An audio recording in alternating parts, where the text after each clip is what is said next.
Hi hello வாங்க, எப்படி இருக்கிறீங்க? நல்லா இருக்கிறீங்களா? இன்னைக்கு அஸ்வினி சீக்ரெட் சமையலில் என்ன பண்ண போகிறோம்? ஸ்வீட் பண்ண போகிறோம். பூந்திங்க. பூந்தி வந்து திருச்சி பூந்தின்னு சொல்லுவாங்க. இது திருச்சியில் எப்படி பூந்தி பண்ணுறாங்கன்னு, கடல மாவு இல்லாமல் நம்ம கடலப்பருப்பு போட்டு பூந்தி பண்ண போகிறோங்க. அது எப்படி பண்ணுறது பார்க்கலாமா? பாருங்கள், நான் ஒரு கப்பு கடலப்பருப்பு அப்படியே எடுத்துக்கோங்க. இந்த பருப்பை ஒரு மிக்ஸி ஜாரில் போட்டு துறையாக நம்ம இட்லி பொடி மாதிரி அரைச்சிக்கணும். நைஸாக அரைக்கக்கூடாது. இட்லி பொடி எப்படி அரைப்போம்?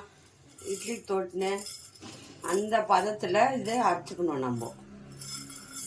சரிங்களா? பாருங்கள், ஒரு கப்பு நான் கடலப்பருப்பு எடுத்துருக்கிறேன். இதை வந்து நம்ம இட்லி பொடி மாதிரி அரைச்சிட்டு வந்துடுவோம்.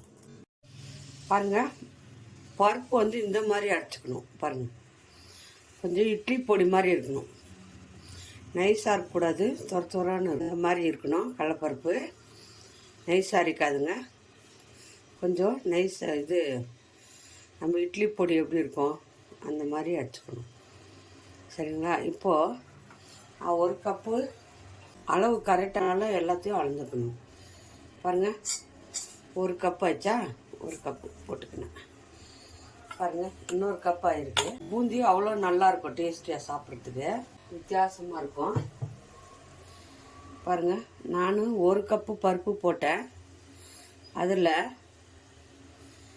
பாருங்கள் 1.5 கப்பு வந்திருக்கு. 1.5 கப்பு மாவு வந்திருக்கு. இதுக்கு 3/4 கப்பு நம்ம அரிசி மாவு எடுத்துக்கணும்.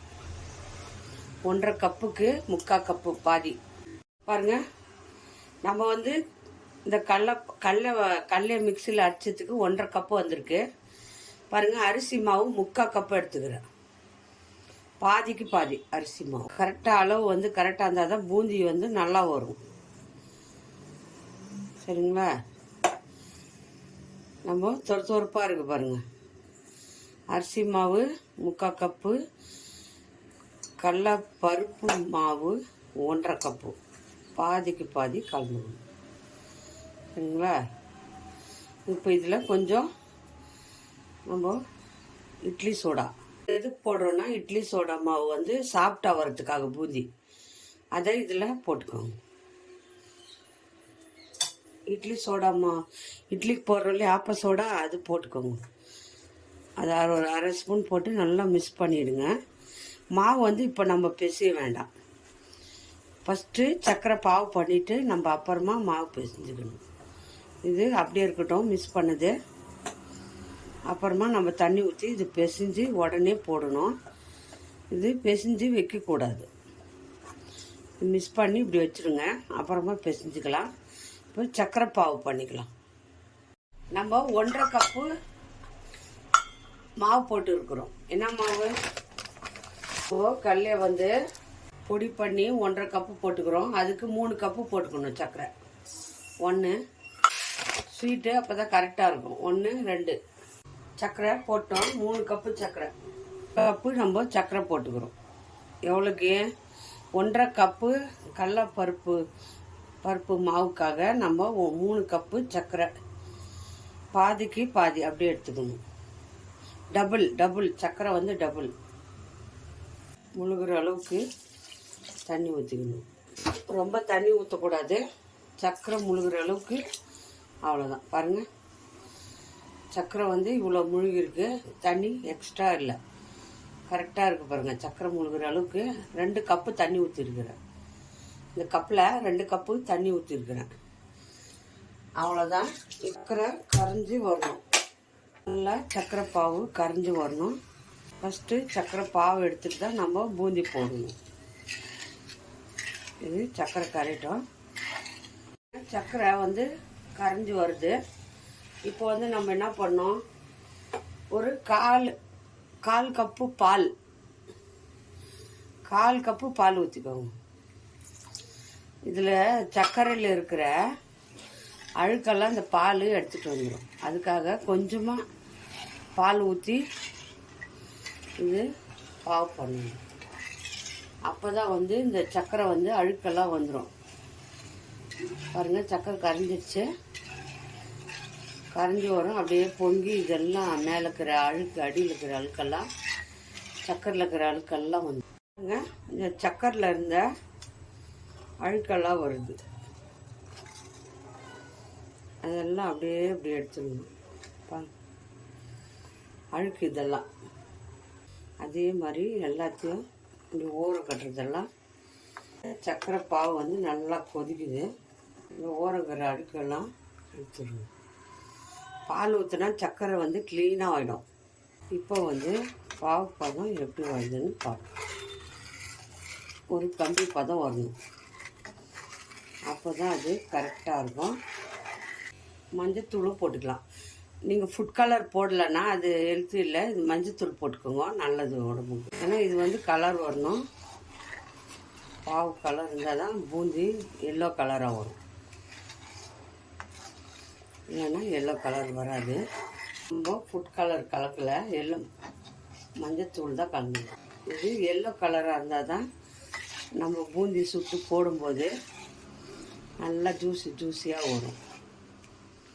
கலராக இருக்கும், எல்லோ கலராக. திருச்சியில் இப்படி தான் பூந்தி பண்ணுவாங்களாம். ரொம்ப நல்லா இருக்குது, பார்க்குறதுக்கே சாப்பிட்ற போல் இருக்கும். இப்போது இது நல்லா கொதித்து நம்மளுக்கு பாவு பக்குவம் வரணும். இப்போ பாருங்கள், பாவு பதம் பார்க்கலாம். நல்லா கரெக்டாக பதம் பார்க்கணும். கரெக்டான பக்குவம் வந்துட்டு இருக்கு. டவுட் வந்து இன்னும் 2-3 வாட்டி வச்சுக்கோங்க. முதிர் பதம் வரக்கூடாது. முதிர் பதம் வரக்கூடாது. ஃபுட் கலர் போடாத காரணம் அது வந்து உடம்புக்கு நல்லது இல்லை. இது மாதிரி எல்லோ கலர் கூட போட்டுக்கலாம். நல்லா கொதிச்சு வந்தால் அந்த பச்சை வாசனை நல்லா போயிடும். மஞ்சத்தூள் நீங்கள் நினைக்கலாம் மஞ்சத்தூள் பச்சை வாசனை அடிக்கணும். அது அப்படியெல்லாம் ஒன்றுமே இல்லை. இது நல்லா கொதிக்கிறதுனால அந்த பச்சை வாசனை நல்லா போயிடுதில்ல. பாருங்கள் பாவு எப்படி இருக்குதுன்னு. நல்லா கொதித்து நல்லா ஒரு கம்பி பதம் வந்தால் போதும். இந்த மாதிரி கம்பி பதம் வரணும், உடையணும். இப்போ ஆஃப் பண்ணிக்கணும். கரெக்டாக இருக்குது. ஒரே ஒரு கம்பி பதம் வரணும். நல்ல கம்பி பதம், ஒரு கம்பி பதம் வந்துடுச்சு. இப்போ இறக்கிட்டு பக்கத்தில் ஸ்டவ்வில் வச்சுக்கலாம்.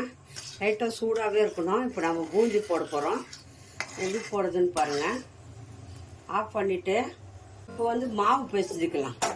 நம்ம எல்லாம் மிக்ஸ் பண்ணி வச்சோம் இல்லையா, அரிசி மாவும் பருப்பு மாவும், கடலப்பருப்பு மாவும் அரிசி மாவும் கொஞ்சம் இட்லி ஆப்ப சோடா போட்டு மிக்ஸ் பண்ணிக்கிறோம். இதை வந்து எப்படி மாவு பிசையணும், கொஞ்சம் கொஞ்சமாக தண்ணி ஊற்றி பிசையணும். ரொம்ப தண்ணி ஊற்றக்கூடாது, தண்ணியாக இருக்கக்கூடாது. நல்லா கடாயில் எண்ணெய் ஊற்றி வச்சுட்டோம். எண்ணெய் நல்லா சூடாயிடுச்சான்னு பாருங்கள். எண்ணெய் சூடான பிறகு இந்த மாதிரி ஒரு ஜல்லடை எடுத்துக்கோங்க. அந்த ஜல்லடை பாருங்கள், ஹோல்ஸ் பெருசு பெருசாக இருக்குது பாருங்கள். அந்த மாதிரி இருந்தால் தான் பூந்தி பெருசு பெருசாக வரும். ஒரு விரல சைஸு உள்ளே போகணும். அப்போ தான் நம்ம அந்த மாவை போட்டு எடுக்கும்போது பூந்தி பெருசு பெருசாக வரும், சின்ன சின்ன சைஸாக இல்லாத. அதில் நம்ம மாவு போட்டுக்கலாம். இந்த மாதிரி டீ கப்பு எதுனா வச்சுருப்புங்க ஜூஸ் பண்ணுறது. அந்த கப்பில் நீங்கள் ஒரு நல்ல ஹோல்ஸ் போட்டுக்கோங்க. ஈஸியாக இருக்கும் பண்ணுறதுக்கு, சூப்பராக வரும். இதில் பண்ணுங்கன்னா தான் நல்லா வரும். பாருங்கள், இந்த மாதிரி ஜல்லடை எடுத்துக்கோங்க. அதில் நம்ம இந்த மாவு வந்து கெட்டியாக இருக்கணும். பதம் கெட்டி பதம் இருந்தால் தான் நல்லா வரும். அது வந்து தண்ணியாக இருக்கக்கூடாது, நம்ம பூந்தி போடுற மாதிரி எல்லாம் இருக்கக்கூடாது. நம்ம கெட்டி பதத்தில் போட்டால் தான் பெருசு பெருசாக வரும், நல்லாயிருக்கும் பூந்தி. அந்த மாதிரி தான் திருச்சிலெல்லாம் பூந்தி சுடுவாங்களாம், பெரிய பெரிய பூந்தியாக இருக்கும். நம்ம கடல மாவு செய்யும்போது குட்டி குட்டியாக வரும். அந்த மாதிரி இருக்காத. நம்ம இந்த பாருங்கள் மாவு பார்த்தீங்களா எவ்வளோ கெட்டி இருக்குது. அதை அப்படியே நல்லா ஒரு ஸ்பூனோ கரண்டியோ வச்சு நல்லா அப்படி தருவிங்கன்னா எல்லாமே அதில் விழுந்துடும். அங்கே பாருங்கள் நல்லா விழுந்துச்சு. எல்லா மாவும் நல்லா கெட்டியாக அப்படி போட்டுருங்க. ஒட்டாத வரும். நல்லா பாருங்கள், எல்லா மாவும் எடுத்து நல்லா நீட்டாக போட்டுருங்க. நீட்டாக போட்டாச்சு. இப்போ வந்து நம்ம அதை ஒரு கரண்டி எடுத்து பாருங்கள், எல்லா பூந்தியும் போட்டுட்டோம். கலர் வர்ற அளவுக்கு விடுங்க. கொஞ்சம் மெதுவாக வேகணும், ஹையில் வைக்கக்கூடாது, சிம்மில் வைங்க. சிம்மில் வச்சாதான் அது வந்து நல்லா உள்ளே வெந்து மேலே வந்து மொறுன்னு வரும். இல்லை கட்டி பூந்தி வந்து வேகாது. பாருங்கள், நல்லா வெந்துடுச்சு. சவுண்டு வருது பாருங்கள். பாருங்கள் எவ்வளோ நல்லா வந்திருக்கு. அதை எடுத்து அப்படியே பாவில் போட்டுக்கோங்க. நம்ம சக்கரை பாவு பண்ணி வச்சுக்கிறோம் இல்லையா, அதில் அப்படியே எடுத்து எண்ணெய் இல்லாத வடிகட்டி அதை தூக்கி அதில் அப்படியே போட்டுக்கோங்க. போட்டாச்சு. பாருங்கள், நம்ம பூந்தியெல்லாம் சுட்டு ஜீராவில் போட்டோம், பாவில் போட்டோம் இல்லையா. பாருங்கள், நல்லா ஊறிச்சு. இப்போ அது வந்து நம்ம தனியாக எடுத்துடணும். ஏன்னா ஒரு 10 நிமிஷம் ஊறி இருக்கும். அதை வந்து நம்ம ஜீராலேருந்து வடிகட்டி ஒரு தட்டில் எடுத்துடுங்க. க்ளீனாக எடுத்துட்டு நம்ம அதை பாருங்கள், ஜீரா எவ்வளோ இருக்குது பாருங்கள். அதனால அந்த ஜீராலேருந்து எடுத்துட்டு அந்த ஜீராவை மறுபடியும் நம்ம அதை வந்து பாவு எடுக்கணும். அப்போ தான் பூந்தி வந்து நல்லா ஊறி நல்லா புசுன்னு டேஸ்டியாக வரும். இல்லைன்னா வராது. இந்த மாதிரி வடிகட்டி எடுத்துருங்க. பாருங்கள் எவ்வளோ ஜீரா இருக்குது பாருங்கள். கடாயில் நிறைய ஜீரா இருக்குது. எல்லாத்தையும் வடிகட்டி எடுத்துடுவோம். எல்லாத்தையும் வடிகட்டுங்க.